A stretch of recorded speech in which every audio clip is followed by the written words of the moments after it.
Bonjour Oni, le Soleil d'Or est ouvert depuis le 30 janvier 2006. C'est une structure spécialisée dans l'accueil d'adolescents autistes de 12 à 20 ans. Elle dépend de l'IME de Rony. Le personnel du Soleil d'Or s'occupe de 19 jeunes et propose des activités éducatives et artistiques, une prise en charge de leur scolarité, mais aussi des séances de psychomotricité. Bernadette Soares, bonjour. Bonjour. Vous êtes psychomotricienne au Soleil d'Or. Oui. En quoi consiste votre travail ?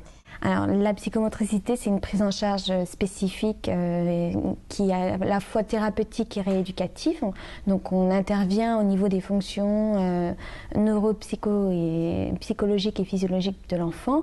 Donc, on intervient au niveau du développement psychomoteur pour rétablir.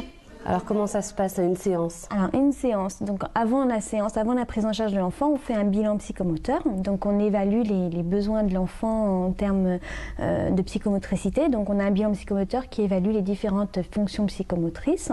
On essaie de déterminer s'il y a des retards, s'il y a des acquisitions. En général, chez l'enfant autiste, on observe surtout ce qu'on appelle nous, une disharmonie au niveau du développement psychomoteur, avec essentiellement des troubles au niveau du tonus, des retards au niveau du schéma corporel, des problèmes aussi d'organisation spatio-temporelle et surtout un gros problème de relation, de communication et d'expression.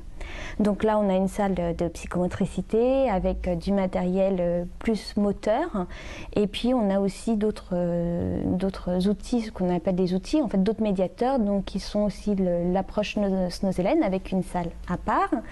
Et puis on travaille aussi à la piscine, on peut travailler dans plein d'autres domaines. Voilà. Qu'est-ce qu'elle a de particulier cette salle ? La salle Snow-Zelen.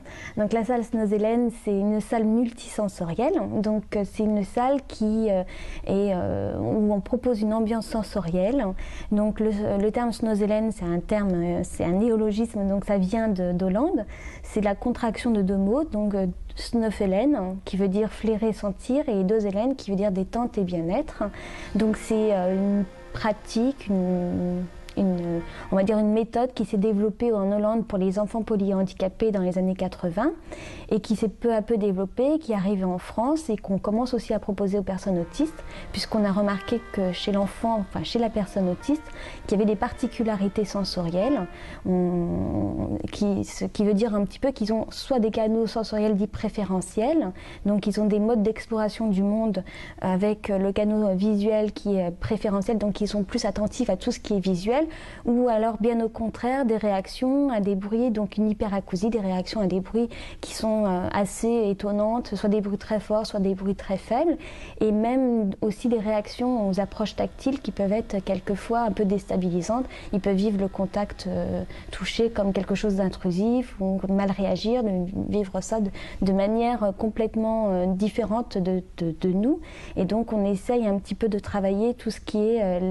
les approches sensorielles et démarches sensorielles dans ce cadre spécifique. Est-ce que la notion de détente est importante pour ces enfants autistes ? Oui, parce que l'enfant autiste, il vit son corps de manière différente. Il est souvent, on dit qu'il est agité, qu'il est instable, qu'il a des troubles du comportement. Donc il vit beaucoup d'angoisse au quotidien, même au moment où toutes les informations sensorielles qu'il peut recevoir, tout ce qu'on peut lui apporter, peut l'amener à être très déstabilisé, à vivre son corps comme quelque chose de très angoissant. Donc c'est vrai que quand on leur propose comme ça un espace calme, apaisant, ça leur permet de diminuer leur seuil de vigilance, d'être plus détendu, de se sentir plus en sécurité dans un cadre contenant, et donc de pouvoir après être en relation avec eux, dans une relation communicante, d'échange, et d'essayer de mettre justement du sens sur ce que nous on leur propose comme démarche sensorielle. Vos séances de psychomotricité sont-elles adaptées à chacun ? Alors j'adapte les séances parce que j'interviens aussi avec une stagiaire en fonction des jeunes. Donc au préalable, on a mis en place une grille d'observation dans le cadre de cette salle, et où on essaye un peu d'évaluer, de déterminer au niveau des canaux sensoriels ce qui peut être préférentiel, pas préférentiel, d'évaluer un petit peu les réactions du jeune par rapport à certaines stimulations sensorielles. Et on essaye aussi, avec les informations apportées par les parents, par les éducateurs, d'observer un peu aussi au niveau du quotidien comment ils réagissent, et de tout cet ensemble d'informations nous permettent d'après d'élaborer un projet dans le cadre de cette salle Snow-Zelen. Est-ce que vous faites des séances uniquement individuelles ou est-ce que ça peut être par petits groupes? Alors, c'est soit des séances individuelles, soit des séances en binôme, c'est-à-dire 2 jeunes, mais pas plus, parce que c'est une petite salle. Donc, il faut que chacun ait son espace aussi à lui, et puis aussi des temps d'intervention en individuel dans le cadre de la séance. Donc, les séances en binôme sont généralement, les associations, c'est 2 jeunes qui ne sont pas trop, qui peuvent s'associer donc au niveau des comportements, qu'il n'y ait pas trop de troubles du comportement, et pour lesquels aussi on essaye de ne pas être dans une relation trop fusionnelle ou privilégiée. Donc on pense que c'est plus intéressant avec eux de travailler sur l'échange communicant à plusieurs. Quelles sont les difficultés que vous rencontrez? La difficulté, c'est de toujours essayer de s'adapter. Enfin, c'est pas forcément une difficulté, c'est notre travail aussi de s'adapter et de se rendre compte que quelquefois on a des progrès et puis quelquefois on revient un petit peu en arrière et qu'on n'a pas toujours les réponses à nos attentes au moment voulu, et c'est la particularité aussi de l'enfant de l'autisme en fait. C'est peut-être là la difficulté. Ici, au Soleil d'Or, est-ce que vous avez assez de moyens pour vous occuper justement de cette particularité qui est l'autisme? Alors, je pense qu'au Soleil d'Or, on a quand même la chance d'avoir une structure vraiment adaptée pour les adolescents autistes, les enfants autistes que nous accueillons, puisque c'est une petite structure avec un encadrement spécifique, avec des gens qui sont formés ou qui sont intéressés par l'autisme. On a aussi les moyens, puisqu'on a la salle Snows-Hélène qui est quand même coûteuse.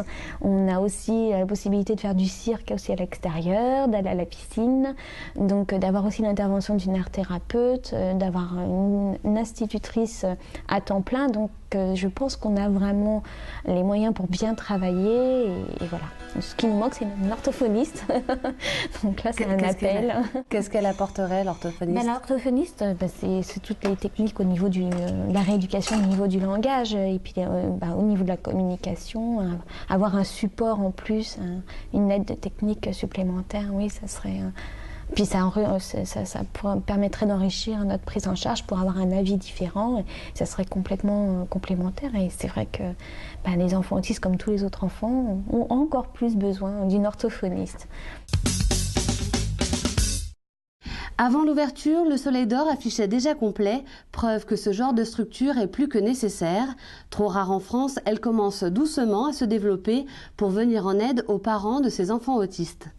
À très bientôt.